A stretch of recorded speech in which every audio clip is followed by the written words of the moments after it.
अब की बार टॉपिक है speed of waves. Speed of wave motion में भी दो अलग अलग होंगे, ट्रांसवर्स की अलग होगी, लॉन्गिट्यूडनल की अलग होगी। तो हम कहते हैं सबसे पहले स्पीड ऑफ वेव। तो स्पीड ऑफ वेव्स में सिर्फ ये मत समझ लेना कि स्पीड ऑफ वेव्स पढ़ाई जाए तो सारी के सबके लिए एक ही फॉर्मूला है, सबके लिए अलग अलग फॉर्मूला है, और यही ला के फंसाते हैं नीट वाले। बच्चा क्या करता है, सबके लिए एक ही फॉर्मूला याद कर लिया, फिर बाद में फंसा पड़ा कि ये क्या हुआ जी। तो इसके अंदर जो है हम पढ़ेंगे सबसे पहले स्पीड ऑफ ट्रांसवर्स वेव, क्योंकि दो तरह की वेव होती है ना, कौन कौन सी, ट्रांसवर्स भी होती हैं और लॉन्गिट्यूडनल वेव्स भी होती हैं। स्पीड ऑफ ट्रांसवर्स वेव, सबसे पहली बात याद रखो कि transverse wave can only travel in the solid medium. Transverse wave can never be propagated into the liquid and gases. तो पहला नोट इसके अंदर यही है कि ट्रांसवर्स वेव्स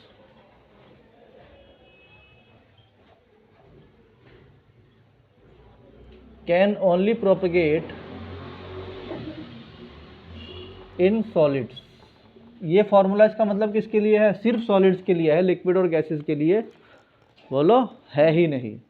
ठीक, ये वाली बात पहले नोट कर लो, याद कर लो अच्छी तरीके से, क्योंकि जब मैं फॉर्मूला लिखवाऊंगा तो ठीक। तो पहला है इसका formula, first is v equal to under root eta upon D, where v is the speed of wave. समझ में आ रहा, what is eta? Eta is the modulus of rigidity, जो कि आपने पढ़ा था कहाँ, मैकेनिकल प्रॉपर्टीज ऑफ सॉलिड वाले चैप्टर में पढ़ा था, ये वाला फार्मूला है ना। वो वहां से क्या कर सकता है तुम्हारे साथ, ये समझो, ईटा के लिए मॉडुलस ऑफ रिजिडिटी है। वो तुमसे क्या कर सकता है कि तुम मॉडुलस ऑफ रिजिडिटी के टर्म में कोई और चीज निकलवा के उससे बोल सकता है कि यहाँ रखो निकाल के इसको।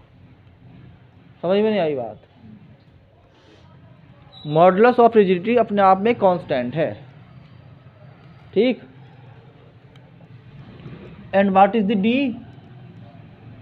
बोलो, डेंसिटी ऑफ मटेरियल, ये भी मटेरियल का ही है, ठीक है। पहला फार्मूला तो ये हो गया। यानी नीट लेवल पे अगर पढ़ाई कर रहे हो तो इन बातों को ध्यान रखना बहुत ज़रूरी है कि तुम किस जगह कौन सा फार्मूला कब लगाना है। नंबर 2 इज,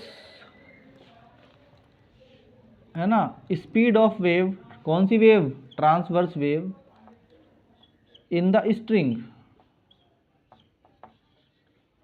किसमें? ये तो हो गया सॉलिड मीडियम में, यह है किसके लिए? इन द स्ट्रिंग, है ना। वाल में बांध रखी हो स्ट्रिंग को, फिर ऐसे ऐसे कर रहे हो तुम उसको, स्ट्रिंग को, ये वाला फार्मूला है। यहाँ पे टी क्या है? टी इज द टेंशन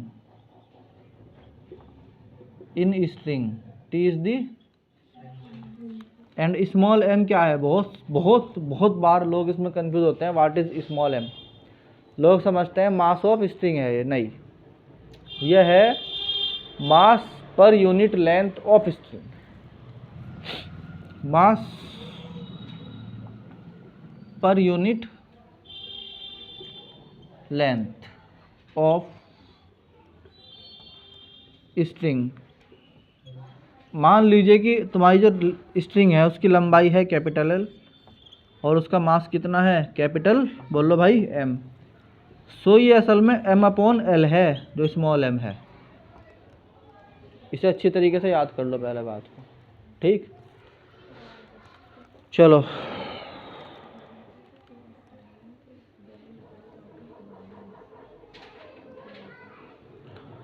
तो ये आ गए तुम्हारे speed of waves in the, बोलो भाई, ट्रांसवर्स मीडियम।